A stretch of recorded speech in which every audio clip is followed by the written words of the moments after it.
Hi viewers, welcome to our channel. ప్రస్తుతం మనతో పాటు ప్రముఖ పొలిటికల్ అనలిస్ట్ డాక్టర్ దుర్గా గారు ఉన్నారు. వారితో ఒకసారి మాట్లాడదాం.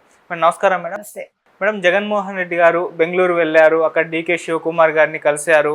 ఆయనతో కాంగ్రెస్ పార్టీలో వైసీపీ విలీనం గురించి చర్చలు జరిగాయని చెప్పేసి వార్తలు వస్తున్నాయి. ఈవెన్ షర్మిల గారిని కూడా కాంగ్రెస్ పార్టీ చీఫ్ నుంచి తొలగించాలని ఆయన ఒక ప్రతిపాదక పెట్టాడని చెప్పేసి కూడా వార్తలు వస్తున్నాయి. మేడం ఈ వార్తలు నిజమే ఉంటుంది, మరి మీరేం చెప్తారు మేడం? చెల్లెలకి చెక్ పెట్టినన్నా అన్న అంటే జగన్మోహన్ రెడ్డికి ఉండే ఒక ఎవరి మీదైనా ఒక కసి, ఒక అయిష్టత ఉంటే ఏ రకంగా ఉంటుందో చూడండి. అవును, అంటే ఇంట్లోంచి పంపించేసిందే కాకుండా చెల్లెలు కష్టపడి ఓ పార్టీ పెట్టుకుంది. ఆ పార్టీ సరే ఏదో రీజన్స్ తోటి ఆవిడ కాంగ్రెస్ తో విలీనం అయ్యారు, ఒక పిసిసి అధ్యక్షురాలు అయ్యారు, అన్నగారిని ఓడించారు.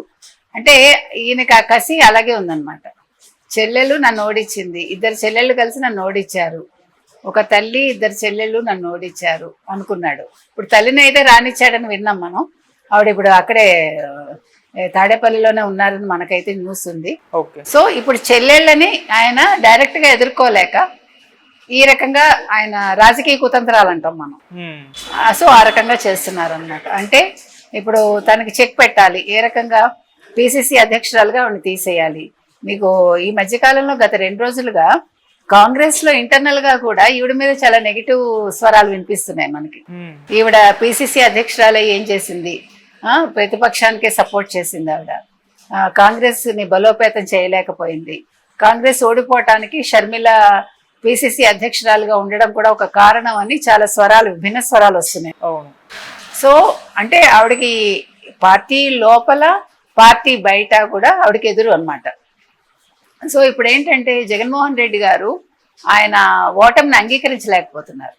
ఆయన నేచర్ అది, ఆయన ఏది తట్టుకోలేడు. అలాగనే ఆయన ధీరుడు కాదు, ఆయన ఒక భీరువులాగా ఆయన ఇలా వెనక నుంచి చేస్తాడు అన్నమాట.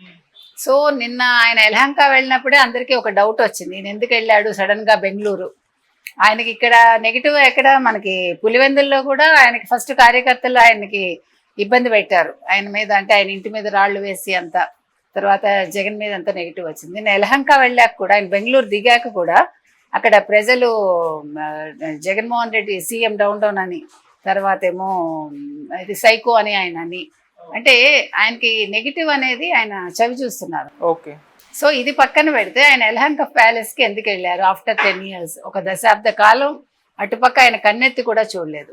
అయితే ఇక్కడ చాలా విషయాలు ఉన్నాయండి. ఒకటి, ఇప్పుడు జగన్మోహన్ రెడ్డి భవిష్యత్ ఏంటి, ఇప్పుడు ఒక్కొక్కళ్ళు చేజారిపోతున్నారు. ఇప్పుడు పార్టీలో ఎంతమంది ఎమ్మెల్యేలు మిగులుతారో తెలియదు. రెండోది, ఆయనకి సపోర్ట్గా ఉన్న వాళ్ళే ఇప్పుడు ఆయన మీద కొంచెం నెగిటివ్ మాట్లాడటం మొదలు పెడుతున్నారు. అంటే ఒక ధైర్యం వస్తుంది వాళ్ళకి, గొంతులు పెంచుతున్నారు అనమాట. ఇంకొక విషయం ఏంటంటే, ఇప్పుడు వీళ్ళందరూ చేజారిపోతే ఇంకా పార్టీ లేనట్టే కదా. ఇప్పుడు బీఆర్ఎస్ ఏమైతుంది తెలంగాణలో, ఈరోజు ఏమీ లేకుండా అయిపోతుంది. మనం ముందే చెప్పాం బీఆర్ఎస్ ఉండదు అని. సో అదే పరిస్థితి ఈరోజు ఇక్కడ వైసీపీకి వస్తుందా? అందుకని ఈయన కొంచెం ముందు ఆలోచన చేసి, సరే మనం కాంగ్రెస్తో మాట్లాడదామని ఆయన యలహంకకి వెళ్ళారా. ఇప్పుడు ఆయన తాడేపల్లి ప్యాలెస్లోనూ ఉండలేడు ఆయన, అలాగని హైదరాబాద్ లోటస్ పాండ్లోనూ ఉండలేరు పూర్తిగా. ఎందుకంటే ఇప్పుడు సిబిఐది ఈడీది కేసుల సంగతి ఇంకా తేలలేదు. అది వారం వాళ్ళు శుక్రవారం నాంపల్లి కోర్టు అన్నారు. మరి వాళ్ళు వెనకంజ వేశారా లేదు, ఏమైనా వెనకాల ఏమైనా తెర వెనక జరుగుతున్నాయా మనకు తెలియదండి.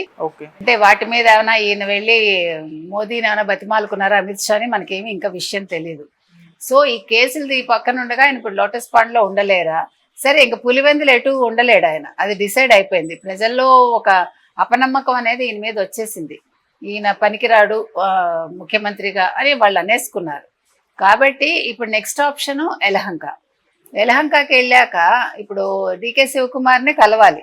బికాజ్ ఆ రోజు షర్మిల గారు కూడా త్రూ డీకే శివకుమారే వెళ్ళారు. అంటే ఇక్కడ 2 విషయాలు. మరి ఆ రోజు షర్మిలని వీళ్ళందరూ అన్నారు కదా, రిలయన్స్ ద్వారా తండ్రిని చంపించిన పార్టీతో నువ్వు కలుస్తావా అని. మరి అలా కలుస్తావా అనుకున్నప్పుడు మీరు అదానికి మరి పెద్దపీట వేశారు కదా. అంబానీ కూడా మీ దగ్గరికి వచ్చారు కదా, ఎవరి దగ్గరికి, జగన్మోహన్ రెడ్డి దగ్గరికి. కాబట్టి రాజకీయాల్లో పాత పగలు పాత శత్రుత్వాలు ఉండవండి. అంటే తండ్రికి అలా జరిగినా కూడా వీళ్ళు రాజకీయంగా ఎదగడం కోసం అటు షర్మిల తలొగ్గింది, ఇప్పుడు ఈయన కూడా తలొగ్గుతారా అనేది ఒక ప్రశ్న. తర్వాత శివకుమార్ గారితో వీళ్ళు మాట్లాడితే ఏం మాట్లాడతాడు ఈయన?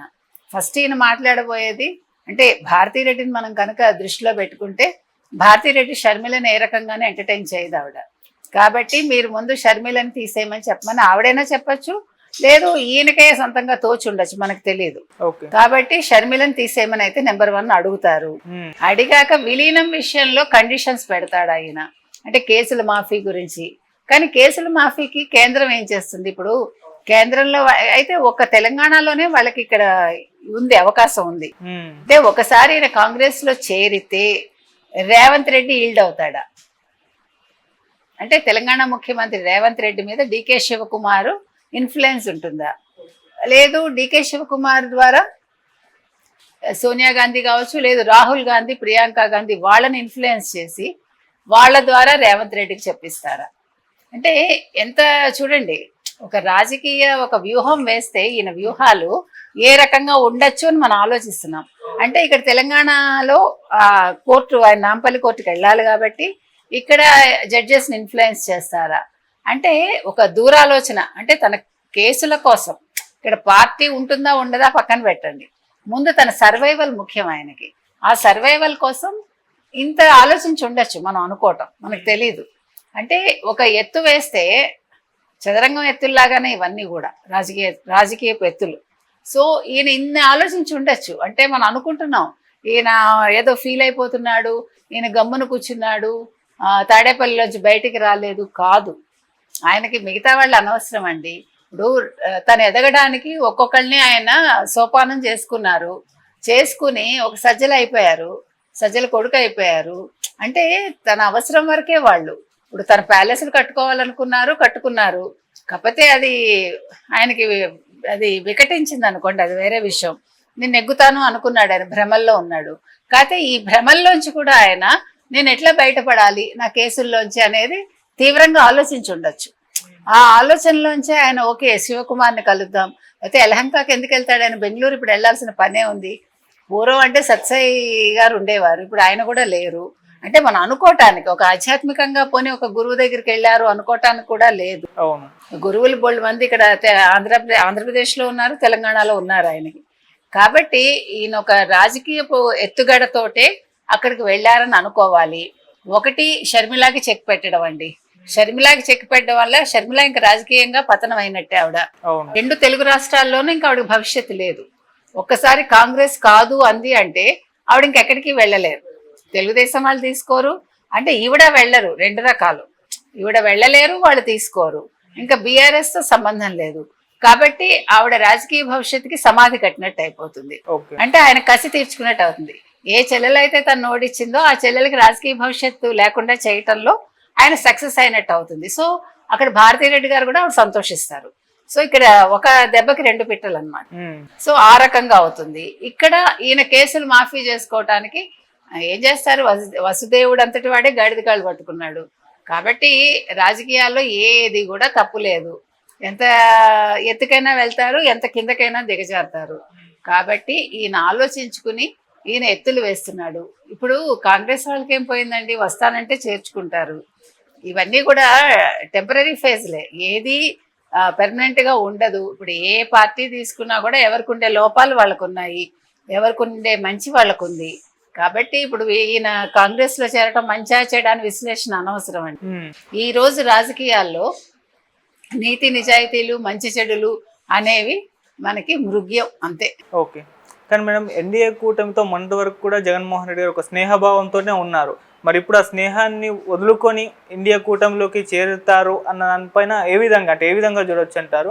మళ్ళీ కాంగ్రెస్ పార్టీకి ఇక్కడ చూసుకుంటే అసలు ఎటువంటి ఓటింగ్ లేదు. ఈయనకే 40% దగ్గర వచ్చింది కదా. మరి ఓటింగ్ కోసం అంటే లేని ఓటింగ్ దగ్గరికి ఎలా వెళ్తారంటారు? దాన్ని ఏ విధంగా చూడొచ్చు అసలు? ఇప్పుడు బీజేపీ పరిస్థితి ఇవాళ చూసారంటే మీరు, ఇప్పుడు బిజు పట్నాయక్ ఏం చెప్పారండి ఇవాళ రాజ్యసభలో మేము ప్రజల పక్షాన ఉంటామని ఇవాళ ఆయన అనౌన్స్ చేశారు. అవును. కాబట్టి ఒకవేళ బిజు పట్నాయక్ బయటకు వచ్చేస్తే అంటే ఎన్ని రకాలుగా ఒక మనిషి ఊహ వెళ్తుందో మీకు చెప్తున్నా. అంటే ఇక్కడ వీళ్ళు ఒకవేళ పక్కన పెట్టిన తెలుగుదేశం కోసం కానీ, కూటమి కోసం కానీ, జనసేన కోసం కానీ, ఓకే నేను మీకు రాజ్యసభలో నేను మీకు సపోర్ట్ చేయను అని ఇక్కడ బెదిరించడం కోసం ఇక్కడ డీకే శివకుమార్ని కలిసి కూడా ఉండొచ్చు. అంటే ఆ రకంగా కూడా ఉండొచ్చు. ఏది ఎలా మారుతుందో, ఏ క్షణంలో ఏం జరుగుతుందో రాజకీయాల్లో మనం చెప్పలేమండి. క్షణవిత్తం క్షణచిత్తం అంటారు, అట్లాగా ఇవి క్షణక్షణం మారే అంశాలు ఇవి. కాబట్టి జగన్మోహన్ రెడ్డి ఏం చేసినా ఆయన సెంట్రిక్ గా ఏముంటాడంటే ఆయన కేసులు అంతే. కేసుల్లోంచి ఎలా బయటపడాలి, అవినీతి ఇంకా చాలా, ఇప్పుడు చాలా కేసులు వస్తాయి ఇంక మీదట. ఇప్పుడు ఆంధ్రప్రదేశ్లో ఆయన గత 5 ఏళ్లలో చేసినవి తీసుకుంటే ఆయన జీవితకాలం సరిపోదు ఆయనకి ఆ కేసుల్లోంచి బయటపడటానికి. కాబట్టి ఇవన్నీ ఆలోచించుకుని ఆయన ఎత్తుగడ వేశారండి. ఈరోజు శివకుమార్ని కలవడం ద్వారా బీజేపీకి ఒక సంకేతాన్ని ఆయన పంపిస్తున్నారు. అది మనం గుర్తించాలి. Right madam, thank you so much madam.